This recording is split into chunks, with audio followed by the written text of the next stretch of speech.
So that's me in a nutshell. All right, nutshell. I'm going to tell you what happened. About 4 minutes ago, the viewers went, what? So let's go back to the what that you snuck in there and quickly went over. Welcome to the Wellness Podcast with Hugh Light USA. I'm Dr. Mitch Ghen, the Chief Medical Officer. I'm here today with another unbelievable, amazing guest. And you know I'll only bring amazing, wonderful guests to the table. Someone who I have a lot of affection for because he literally came from a biochemical background. You know, biochemists often are hidden in a laboratory. You never get to really meet them or see them. You may read about their work, but this guy is a different story. What you're going to hear today are about things that could absolutely change your life.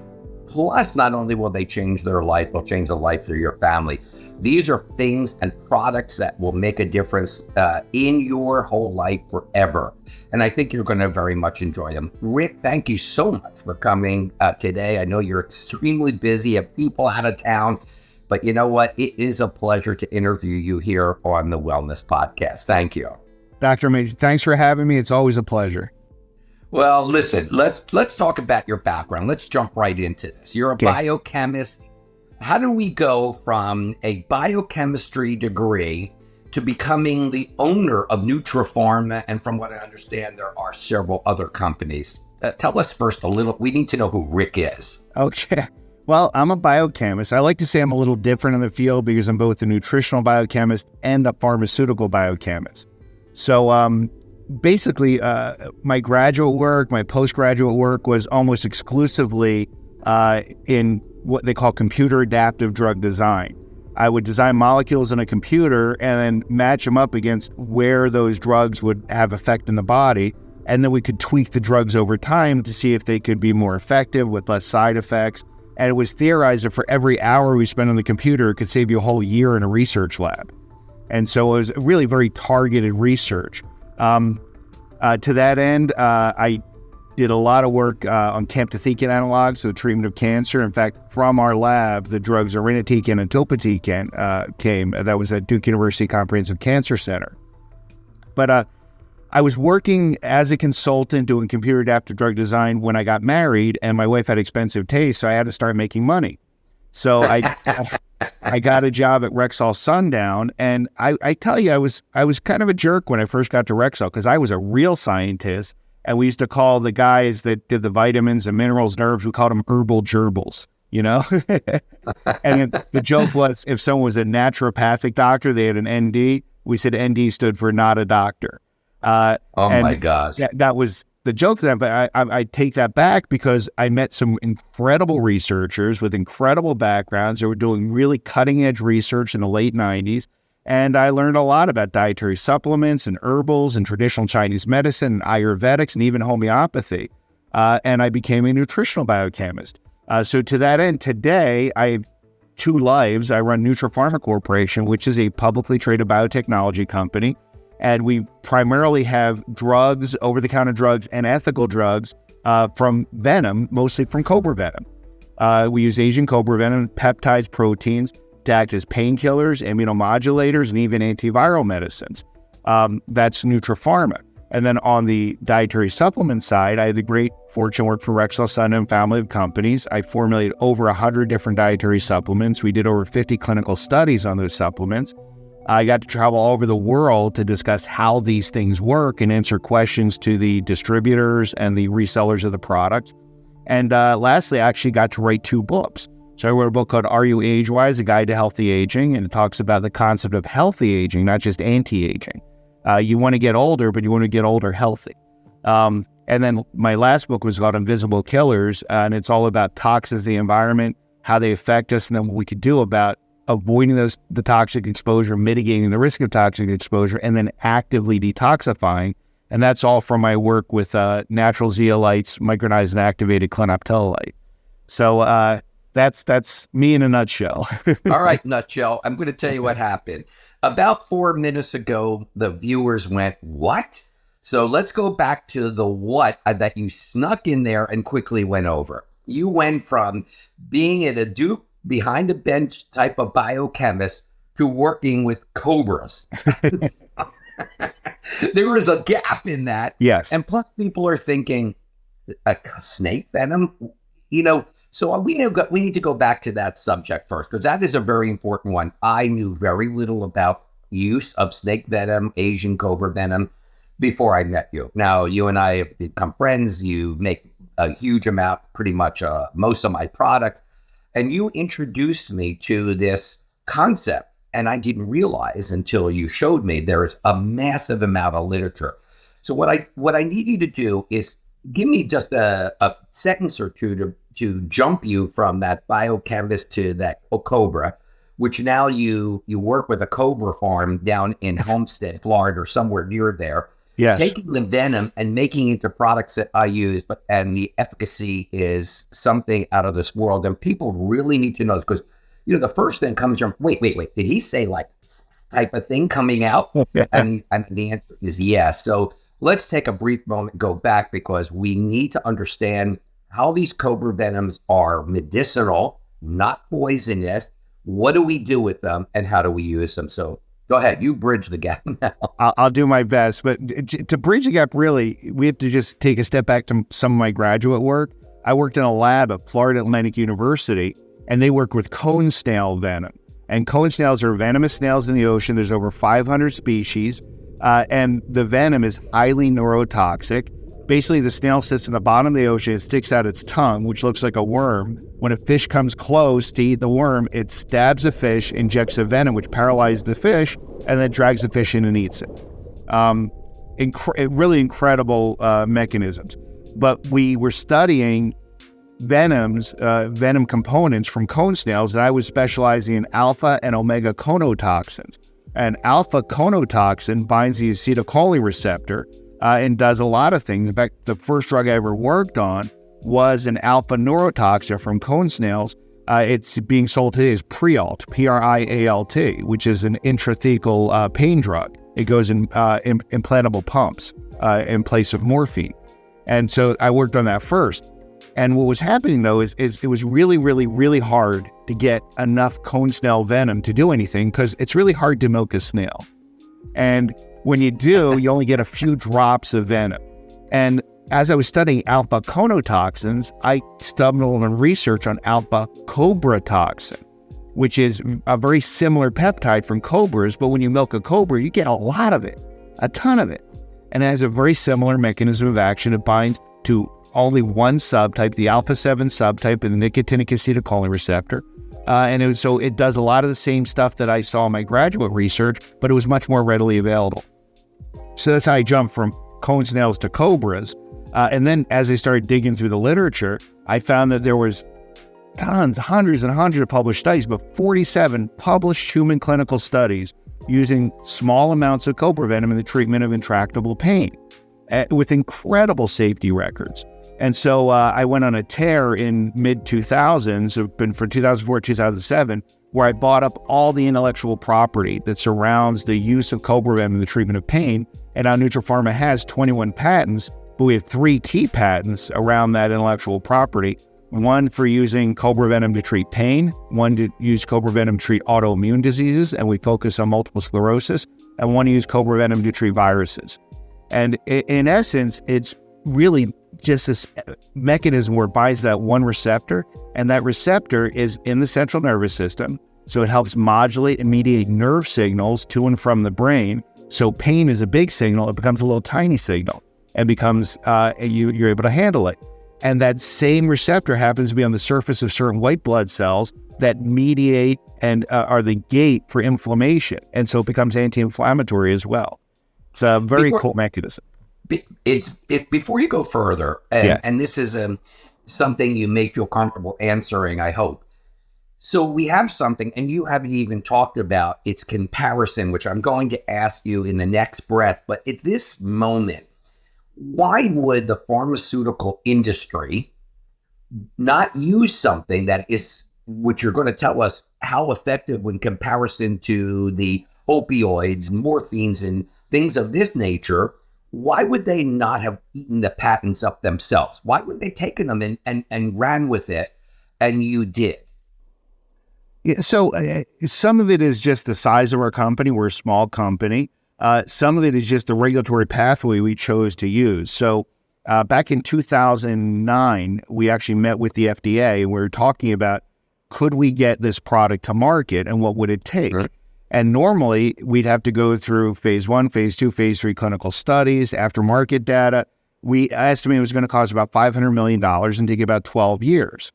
But they asked us a couple of pointed questions. First, they said, can you get the alpha cobra toxin? Can you get the cobra venom from a natural source? Like, yeah, we can milk cobras all day long and get it from cobras. And then they asked what the dose was, and our dose is an infinitesimal dose. I mean, our average dose is 10 to 20 micrograms of active cobra venom. We standardize even the strongest product at about 140 micrograms per ml.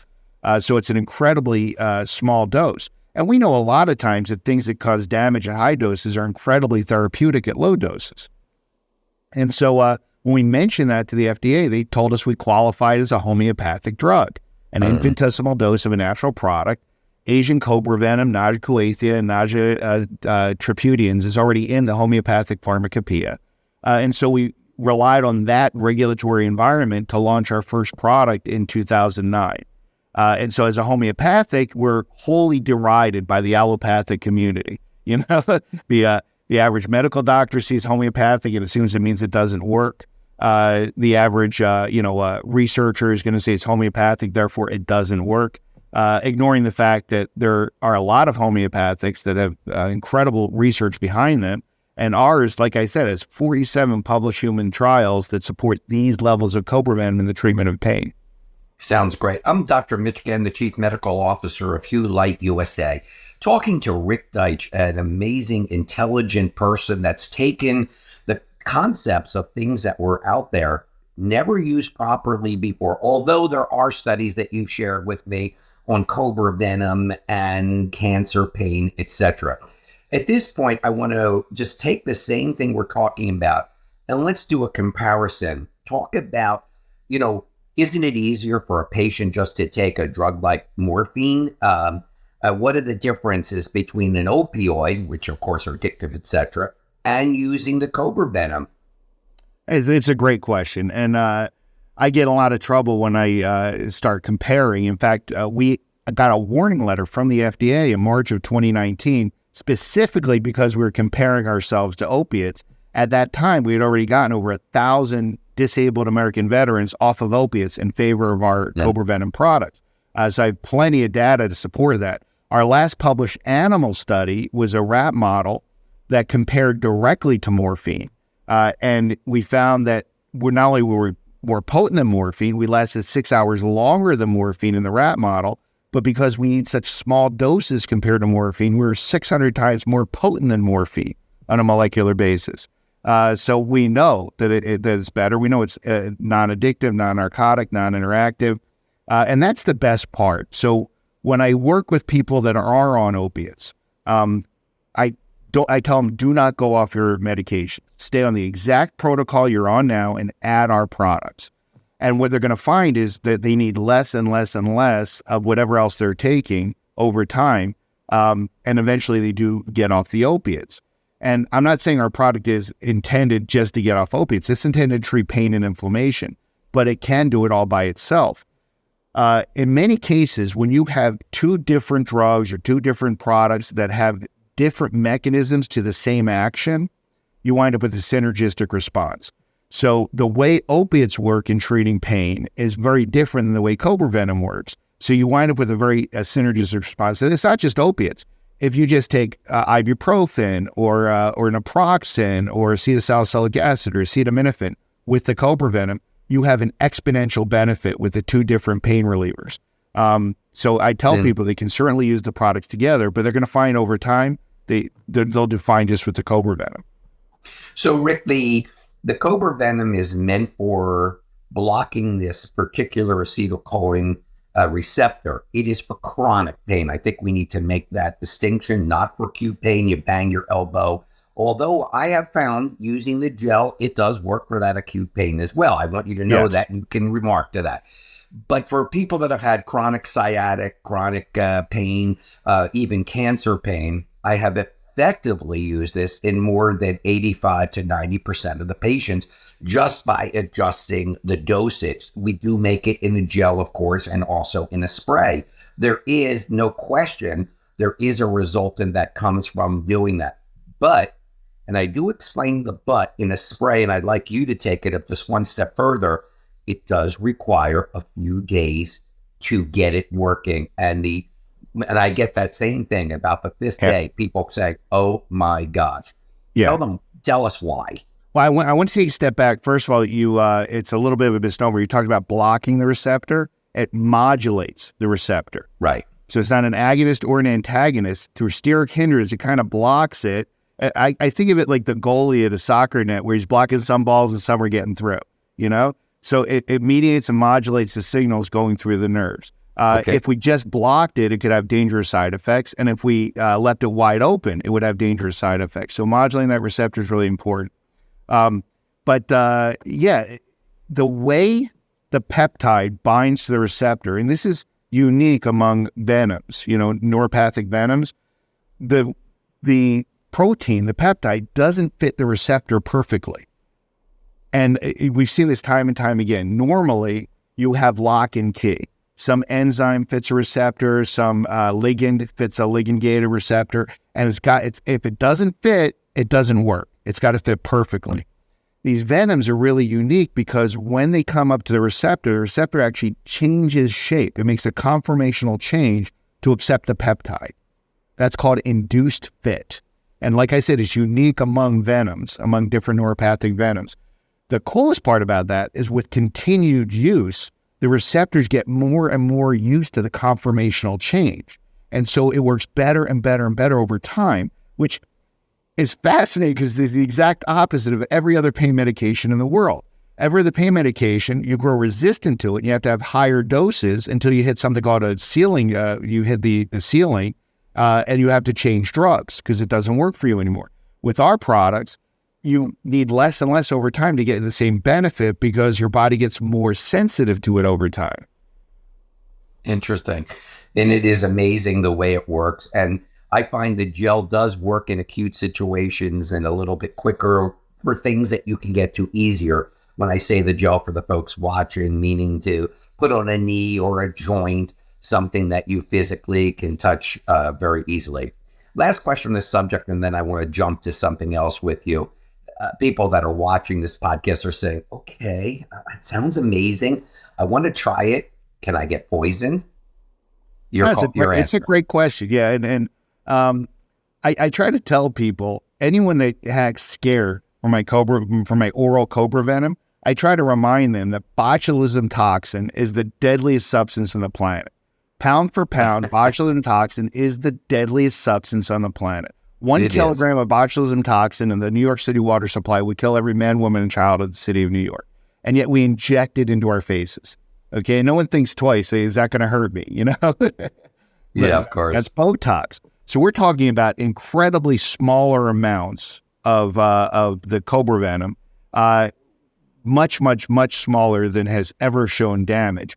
We've done extensive safety studies in animals and humans. We've done radio-labeled studies looking for deposition and storage. It does not store in the body. It all gets used up.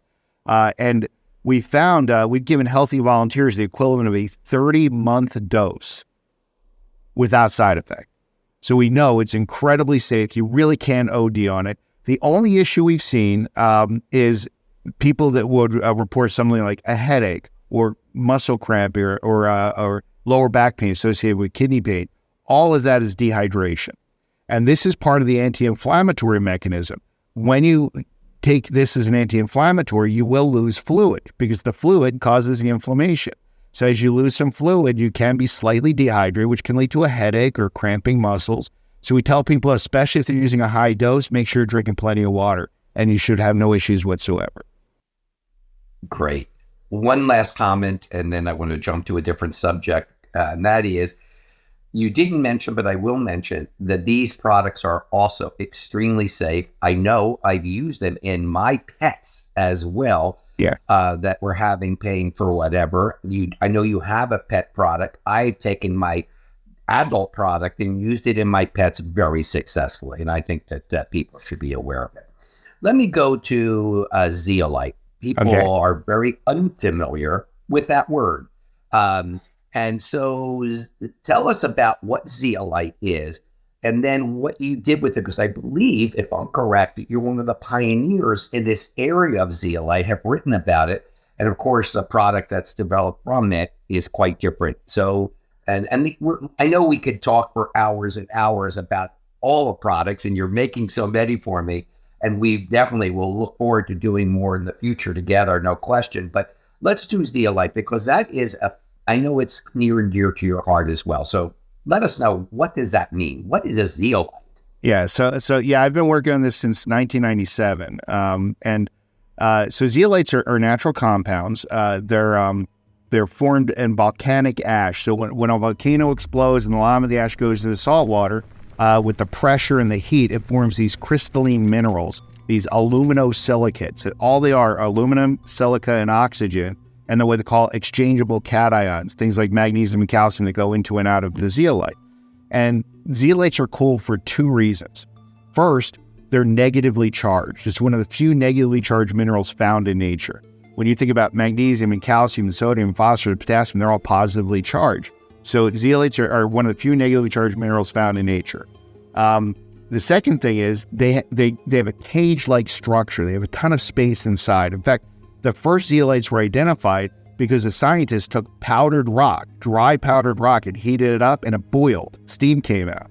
So zeolite literally means boiling stone, boiling rock. So we know that with all the space inside this cage-like structure, it can even hold water. And so we found that because of the zeolite's cage-like structure and its negative charge, it has the ability to draw to itself and trap within itself a variety of different compounds. Now, there's 39 different naturally occurring zeolites. Different zeolites like different things. They absorb different things. And in industry, zeolites are used as molecular sieves. They're used for separation of all sorts of things. And synthetic zeolites are manufactured in the oil and gas industry specifically for that, to separate components in oil and gas. But those are synthetic zeolites. So we use a zeolite called clinoptilolite. Clinoptilolite is a highly abundant zeolite. It's considered safe, GRAS, generally recognized as safe by the U.S. government. It's got GRAS status. It's been used for over 800 years in traditional medicine. It's been used in the United States right now for animal feed, for water filtration, for air purification. It's because the structure of clinoptilolite, the size of the pores, the holes in the cage, and the net charges across the surface of the cage, it just really, really loves small, high-charged metals. The smaller the metal and the higher the charge, the greater the affinity for the clinoptilolite. And it just so happens, this is nature, all the stuff that's bad for us is small and highly charged, and all the stuff that's good for us tends to be bigger with a lower charge.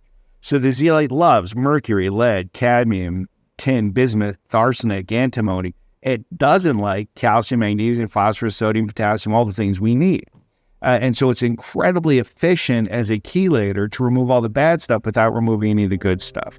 It's been studied over and over again. The huge animal studies were done in the 70s and 80s because it was used in animal feed to reduce aflatoxin poisoning in animals, which come from fungus.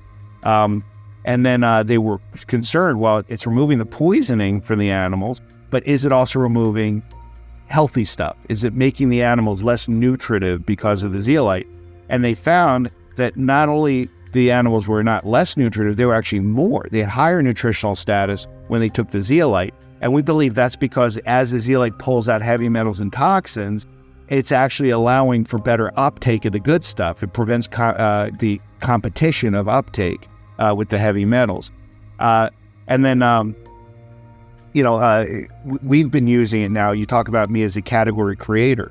I was first introduced to zeolites for human nutrition in the late 90s. And I looked at products that were out there, and I told the manufacturers as a consultant that there were problems with their products. Two main issues. One is that the zeolite from the mine site was too big. it was coming in about 200 microns, which is too big to be absorbed from the digestive tract into the bloodstream. So those products were primarily digestive cleansers. I said, you have to get it down to at least sub 2 microns, but even sub microns so it could be absorbed. And then the second thing is zeolites are dirty. And this is hard for some people to understand, but when you see a zeolite mine site, when water flows through it, when air blows over it, it is sucking up toxins from the environment. Zeolite is nature's filter. It's pulling all this stuff out of the environment. And so when you get the zeolite direct from the mine site, it is full of mercury and lead and volatile organic compounds. And I'm not saying it's dangerous because, like I said, it's been used in traditional medicine for 800 years. But if the zeolite cage is already mostly full, how much benefit could it have in the body in removing our toxins and heavy metals and things? And so I came up with a two-step process over 20 years ago, which has now been supported in federal court. I had to sue a company over my trade secrets. So it's validated as a valuable trade secret, but it's basically micronization and activation.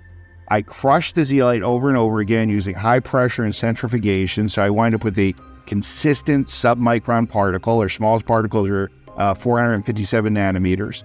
And then I also clean it out. We use a process where we use heat and natural acids to exchange out all the heavy metals. And so we call that activation. By pulling out all of the high affinity metals from the zeolite, we're making it the most active it can be. So a very little bit pulls out a ton of toxins from the body. So I am the category creator in micronized and activated zeolite. I came up with my first commercial product in 2004. Since then, we've sold over 7 million bottles of the product. We have thousands and thousands of testimonials in improving patients' health. My favorite study that we did was the West Virginia coal miner study. We looked at 90 coal miners for 3 months. It was a double-blind, placebo-controlled study, and we had them use the product or placebo, and we were measuring heavy metal excretion in the urine, but we also had them shave their chest at the beginning of the study, and we measured heavy metals in their chest hair at the beginning and the end of the study.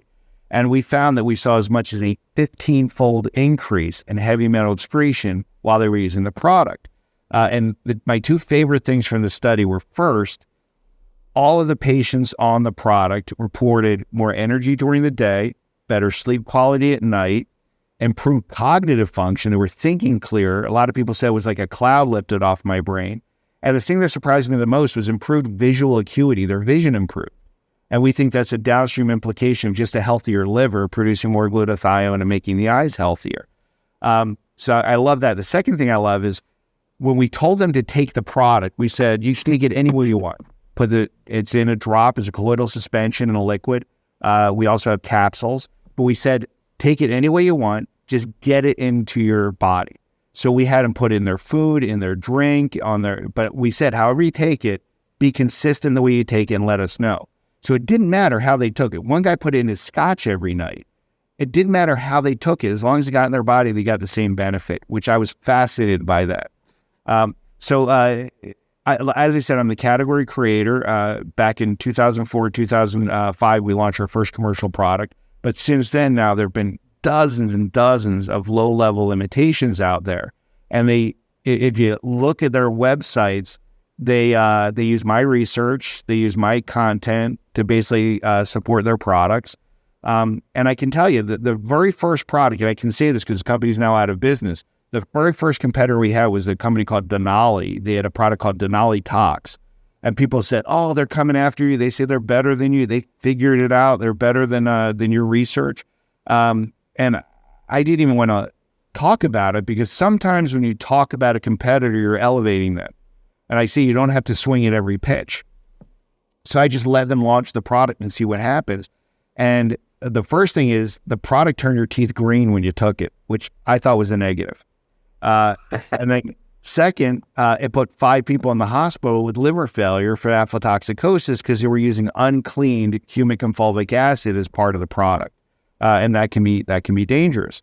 And so I just tell people, look, make sure that you're using a truly micronized and activated zeolite. We've actually trademarked our zeolite as detoxolite. So if it contains detoxolite, you know that it's my micronized activated zeolite with now over 20 years to publish research. Well, I can tell you, toxic metals are pretty much ubiquitous. They're everywhere.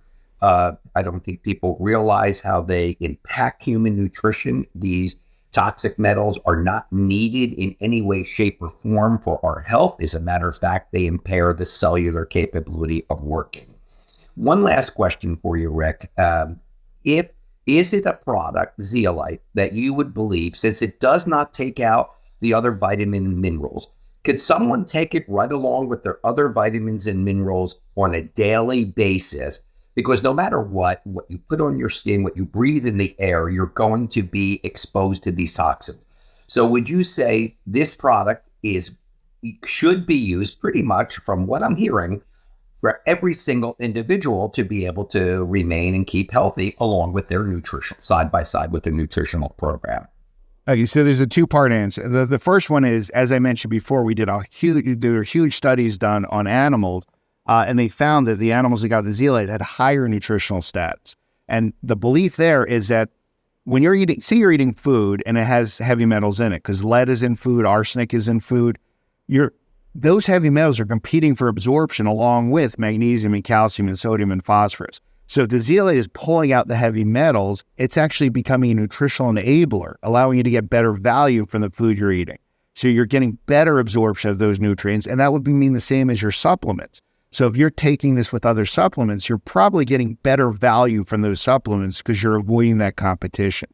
So that's the first thing. The second thing is, I can't tell you how many people say, if I take your product for a year or 2 years, aren't I cleaning out everything now and I can stop taking it? And our problem is that we live in this industrialized world. There's no clean part left in this world. We've measured man-made toxins of ultra-organic compounds in ice samples in Antarctica. We know it's everywhere. Wherever the wind blows, wherever the air flows, wherever the water flows, we're exposed to toxins. And so I usually have like an audience. I say, from a show of hands, who needs to take this product? By a show of hands, how many people eat? How many people drink? How many people breathe? If you're eating, drinking, breathing, you should be using this product every day to try to limit your exposure and try to actively detox the stuff that's already in your body. Rik Deitsch, thank you so much for joining us today. We will definitely ask you, and hopefully you'll make time for us to come back to the Wellness Podcast for Hue Light USA. Thank you so much for being with us. I'm Dr. Mitch Ghen.